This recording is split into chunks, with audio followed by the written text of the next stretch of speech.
ಇತ್ತೀಚೆಗೆ ಗಂಗೊಳ್ಳಿಯಿಂದ ನಾಡದೋಣಿಯಲ್ಲಿ ಮೀನುಗಾರಿಕೆಗೆ ತೆರಳಿದ್ದ 4 ಮೀನುಗಾರರಲ್ಲಿ 3 ಮೃತಪಟ್ಟ ಘಟನೆ ಮರೆಯಲು ಸಾಧ್ಯವಿಲ್ಲ.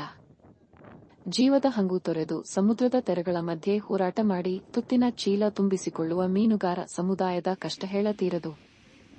ಘಟನೆಯಲ್ಲಿ 3 ಸಮುದ್ರ ಪಾಲಾಗಿ ಮೃತಪಟ್ಟರೆ, ಓರ್ವ ಮೀನುಗಾರ ಗಂಭೀರವಾಗಿ ಕಾಲಿಗೆ ಗಾಯವಾಗಿದ್ದರು. ಜೀವ ಉಳಿಸಿಕೊಳ್ಳಲು ಈಜಿ ದಡ ಸೇರಿದರು. ಮೃತ ಮೀನುಗಾರರ ಮನೆಗೆ ಸ್ಥಳೀಯರ ಶಾಸಕರು, ಮೀನುಗಾರಿಕಾ ಸಚಿವರು ಭೇಟಿ ನೀಡಿ ಸಾಂತ್ವನ ಹೇಳಿ ತಲಾ 10 ಲಕ್ಷ ರೂಪಾಯಿ ಪರಿಹಾರ ನೀಡಿದರು. ಆದರೆ ಬದುಕಿ ಉಳಿದ ಮೀನುಗಾರ ಸಂತೋಷನಿಗೆ ಪರಿಹಾರದ ಚೆಕ್ ನೀಡುವುದು ಬಿಡಿ, ಕನಿಷ್ಠ ಸೌಜನ್ಯಕ್ಕಾದರೂ ಸಾಂತ್ವನ ಹೇಳಲು ಮೀನುಗಾರಿಕಾ ಸಚಿವರಾಗಿಲಿ ಯಾರೂ ಬಂದಿಲ್ಲ.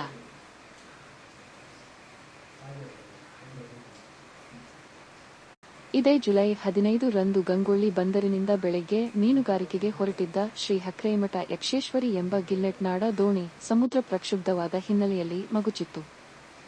ಈ ಸಂದರ್ಭ ದೋಣಿಯಲ್ಲಿದ್ದ 4 ಮೀನುಗಾರರ ಪೈಕಿ ಮೀನುಗಾರ ಸಂತೋಷ್ ಈಜಿ ದಡ ಸೇರಿದ್ದ. ಉಳಿದ 3 ಮೀನುಗಾರರಾದ ಜಗನ್ನಾಥ ಖಾರ್ವಿ, ಲೋಹಿತ್ ಖಾರ್ವಿ ಮತ್ತು ಸುರೇಶ್ ಖಾರ್ವಿ ಹುಡುಕಾಟ ನಡೆಸಲಾಗಿತ್ತು. ಮರುದಿನ ಮುಂಜಾನೆ ಕೋಡಿ ಲೈಟ್ ಹೌಸ್ ಸಮೀಪದಲ್ಲಿ ಲೋಹಿತ್ ಖಾರ್ವಿ ಮೃತದೇಹ, ಅದೇ ದಿನ ಸಂಜೆ ವೇಳೆಗೆ ಹಳೆಅಳಿವೆ ಎಂಬಲ್ಲಿ ಜಗನ್ನಾಥ್ ಖಾರ್ವಿ ಮೃತದೇಹ ಪತ್ತೆಯಾಗಿತ್ತು. ಸುರೇಶ್ ಖಾರ್ವಿ ಪತ್ತೆಯಾಗಿ ತೀವ್ರ ಹುಡುಕಾಟ ಮುಂದುವರಿಸಲಾಗಿತ್ತು. ಸುರೇಶ್ ಖಾರ್ವಿ ಮೃತದೇಹ ಗುರುವಾರ ಮುಂಜಾನೆ ಕುಂದಾಪುರ ಕೋಡಿ ಸಿವಾಕ್ ಸಮೀಪ ಸಮುದ್ರ ತೀರದಲ್ಲಿ ಪತ್ತೆಯಾಗಿತ್ತು. ಇತ್ತ ಈಜಿ ದಡ ಸೇರಿದ ಸಂತೋಷ್ ಎನ್ನುವ ಮೀನುಗಾರನಿಗೆ ಘಟನೆಯ ವೇಳೆ ಗಂಭೀರವಾಗಿ ಗಾಯವಾಗಿತ್ತು. ಎಡಗಾಲಿಗೆ ಗಂಭೀರವಾಗಿ ಪೆಟ್ಟಾದ ಹಿನ್ನೆಲೆಯಲ್ಲಿ ಆಸ್ಪತ್ರೆಯಲ್ಲಿ ಚಿಕಿತ್ಸೆ ಪಡೆಯಬೇಕಾದ ಪರಿಸ್ಥಿತಿ ಎದುರಾಗಿತ್ತು.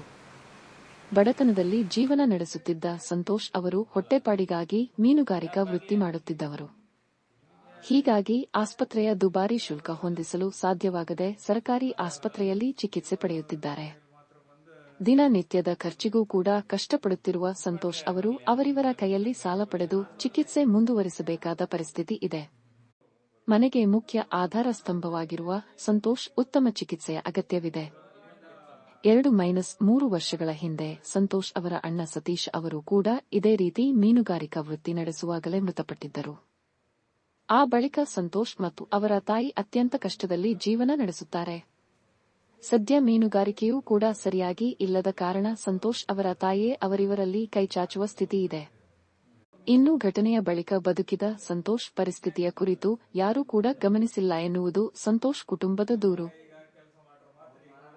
ಸರ್, ನಾವು ಒಳಗೆ ಬರುವಾಗ ಒಂದು ಅಬ್ಬರದ ಅಲೆ ಒಂದು ದೋಣಿಗೆ ಹೊಡೆದು 3 ಜನ ಮಗುಚಿ ಬಿದ್ದರು ಸರ್ ಕೆಳಗೆ ನೀರಿಗೆ. ಆವಾಗ ನಾನು ಏನ್ ಮಾಡಿದೆ, ಈಜು ಇತ್ತ ಎರಗೆ ಹೋದೆ ಸರ್. ಎರಗೆ ಹೋದಾಗ ನಮ್ದು ಇನ್ನೊಂದು ದೋಣಿಯವರು ನಮ್ಗೆ ಸಹಾಯ ಮಾಡ್ಲಿಕ್ಕೆ ಬಂದರು ಸರ್. ಅವರು ರೋಪ್ ಒಂದು ಬಿಸಾಡಿದ್ರು ಸರ್. ರೋಪ್ ಒಂದು ಹಿಡ್ಕೊಂಡು ನಾನು ಅವ್ರ ಹತ್ರ ಹೋದೆ. ಅವರು ನನ್ಗೆ ಮೇಲೆ ತಕೊಂಡು ಜೀವದಿಂದ ಪಾರ್ ಮಾಡಿದ್ರು ಸರ್. ನಮ್ಗೆ ಹೌದು, ಕರ್ಕೊಂಡು ಬಂದು ಹಾಸ್ಪಿಟ್ಲಿಗೆ ಹೋದ್ರು ಸರ್.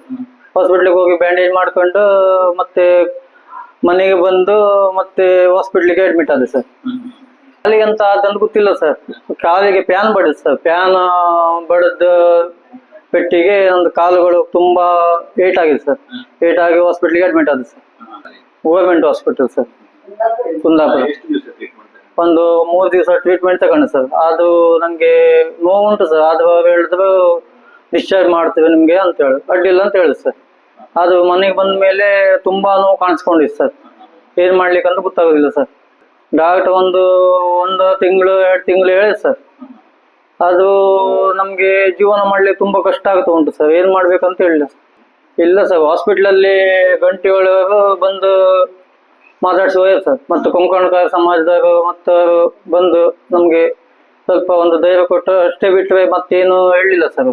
ನಮ್ಗೆ ಬಂದು ಒಂದು ಮಾತಾಡ್ಸಿ ಹೋಗಿ ಇದ್ರೆ ಅಷ್ಟೇ ಸಾಕಿತ್ತು ಸರ್. ಅದು ಯಾರು ಬರ್ಲಿಲ್ಲ ಸರ್. ಅದೇ ಸ್ವಲ್ಪ ಬೇಜಾರಾಗ್ತಾ ಉಂಟು ಸರ್. ನಾವು ಬದುಕಿದೇ ತಪ್ಪ ಸರ್. ಅದೇ ಅದು ಬದುಕಿದೇ ತಪ್ಪ ಅಂತ ಗೊತ್ತಿಲ್ಲ ಸರ್.